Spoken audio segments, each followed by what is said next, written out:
जैसे कि आप सबने सुना होगा कि रात को झाड़ू नहीं लगानी चाहिए। किस किसने सुना अपने घरों में? तो ये भारत में प्रचलित है या नहीं है? बिल्ली रास्ता काट जाए तो रास्ते को पार नहीं करना चाहिए। मंगलवार, बृहस्पतिवार और शनिवार को बाल नहीं काटने चाहिए। अनेक प्रकार की कुप्रथाएं। टूटा हुआ दर्पण, आपका मतलब कुप्रथा तो नहीं कह सकते, अंधविश्वास इसको कहेंगे। टूटा हुआ दर्पण नहीं होना चाहिए। और आप बताएं, एक एक आप भी सोचने का प्रयास करें जो आपने सुनी, ऐसा क्यों होता है।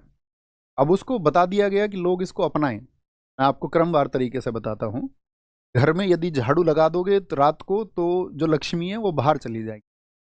अब लक्ष्मी जी प्रतीक है धन का, तो कारण ये था कि रात पहले उजाला नहीं होता था, तो कोई कीमती चीज यदि घर की गिर जाए, मान के चलो किसी के कान की बाली ही गिर जाए, पहले आपका सोना वगैरह किसी के घर में हो अगर, या कोई भी आपका ऐसा हो सकता है कि झाड़ू की वजह से कुछ कीमती चीज अंधेरे में कहीं घर से बाहर ना चली जाए।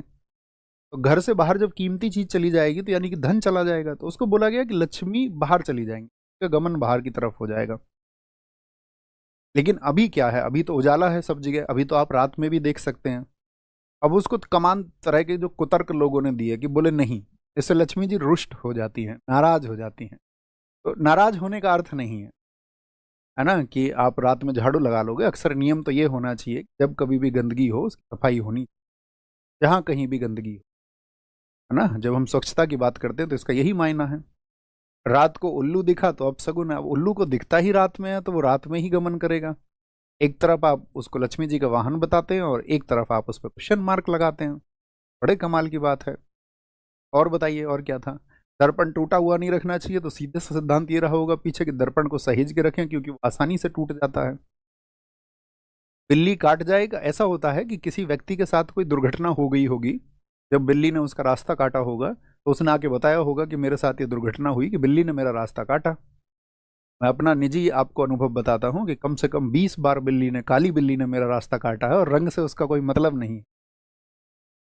और मैं एक भी बार नहीं रुका हूँ, ठीक है, एक भी बार नहीं। जैसे कि एक नियम चला दक्षिण भारत में, कि दक्षिण भारत में क्या था कि भाई कुछ लोग साप्ताहिक जैसे अवकाश की बातें चली, तो कुछ लोग क्या है आपका मंगलवार को रेस्ट करने लगी, जो नाई कम्युनिटी थी, है ना, जो हज्जाम हुआ करते थे। और जब आपका ईस्ट में आप देखोगे, ईस्ट साइड में जो छुट्टियां होनी शुरू, उन उस वर्ग ने छुट्टी शुरू करी बृहस्पतिवार की। और आपका उत्तर में आप देखोगे तो साउथ सैटरडे में आप देखिए ज़्यादातर मार्केट बंद होती हैं, या तो थर्सडे मार्केट बंद होता है, या सैटरडे मार्केट बंद होता है, या ट्यूसडे। इंडिया में इसी तरह होता है कॉमनली, देखा होगा आपने या नहीं। तो उन लोगों की छुट्टियां होती थी, तो धीरे धीरे वो क्या हो गया, वो प्रथा में बदल गया, और लोगों ने बोला इसका तो ग्रहों की गति से संबंध है।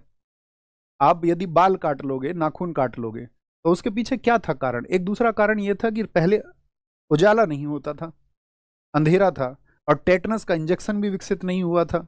आप यदि नाखूनों को काट रहे हैं किसी नुकीली चीज से, और कभी किसी की स्किन कट जाती थी, तो टेटनस का इंजेक्शन नहीं था, और हिंदुस्तान में हजारों मौत होती थी, हजारों मौत कटने मात्र की वजह से, या खराब ब्लेड की वजह से। लेकिन जब धीरे धीरे टेटनस आया, दुनिया में उजाला आया, तो आप नाखून काट सकते हैं, बेशक रात में नाखून आप काट सकते हैं। आप ट्यूसडे को बाल कटवा सकते हो, कोई दिक्कत नहीं है। तो वो क्या है कि आप हम देखेंगे कि बहुत सारी प्रथाएं इस वजह से चलन में आ गई, क्योंकि हमसे पिछले वर्ग वाले वर्ग ने उसको माना है। समझ गए? अब आप कुछ भी समझिए। चप्पल उल्टी नहीं होनी चाहिए, हमने ये सुना है, बहुत अच्छा लिखा है एक साथी ने कमेंट में। आप सोचिए, चप्पल उल्टी होने का मतलब उल्टे दशा आने का मतलब नहीं होता। उल्टी चप्पल सिर्फ और सिर्फ अनुशासन को दर्शाती है। चीजें अनुशासित नहीं है ना। अगर चीजें व्यवस्थित तरीके से होंगी तो वो आपका, आप ऐसे समझिए कि वहां पर आपको सबको ये दिखेगा कि यार एक डिसिप्लिन नहीं है। लेकिन चीजें सही होंगी तो एक डिसिप्लिन का भाव आएगा, अनुशासन का भाव आएगा। समझ रहे? शनिवार को लोहा नहीं खरीदना चाहिए। अरे भाई साहब, इतने बड़े लोगों के लोहे के इतने बड़े व्यापार हैं, अरबों रुपए के जिनके व्यापार हैं, क्या वो शनिवार को लोहे का व्यापार खत्म कर देते होंगे? आप कहेंगे नहीं भैया, वो तो नहीं खत्म करते होंगे। अब जिसके घर में 20 रुपए का लोहा आना है, सारा जो मैथ्स उसको लगाना है, जिसको सिर्फ आपका कोई गाड़ी खरीदनी है। अब जिनका टर्नओवर रोज का करोड़ों रुपए का है, वो सैटरडे को बिजनेस बंद नहीं कर सकते हैं। समझ रहे हैं? तो बहुत सारी चीजें हैं जो समाज में आपका फली फूली, उन्हीं को हम कहते हैं कि बिना तर्क के आपने उनको स्वीकार कर लिया। और तो बिना तर्क के जब किसी चीज को हम स्वीकार कर लेते हैं, वो अंधविश्वास हो जाता है।